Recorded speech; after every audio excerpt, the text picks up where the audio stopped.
Il conviendra, à titre préalable, de conserver la preuve des agissements parasitaires de votre concurrent en établissant par exemple un constat par huissier de justice, soit un constat depuis la voie publique, si par exemple le concurrent reproduit la devanture de votre enseigne, un constat informatique si les preuves des agissements parasitaires figurent sur un site internet, tel que Facebook par exemple, comme on peut souvent voir le cas en pratique.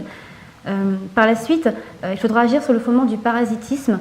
Donc, le parasitisme se répare sur le fondement de l'action en responsabilité délictuelle de l'article 1382. Le parasitisme se définit comme l'ensemble des comportements par lesquels un agent économique va s'immiscer dans le sillage d'un autre afin de tirer profit sans rien dépenser de ses efforts, de son savoir-faire, de sa notoriété, et en créant ainsi une confusion dans l'esprit de la clientèle entre son produit ou sa marque et celui du concurrent.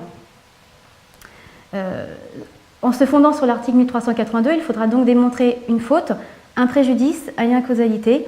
Par ailleurs, la jurisprudence exige également la démonstration d'un risque de confusion. Si les signes distinctifs repris par votre concurrent sont couverts par un droit de propriété intellectuelle ou industrielle, il faudra dans ce cas agir en contrefaçon, car l'action en contrefaçon exclut la possibilité d'agir sur le fondement de l'article 1382 du Code civil.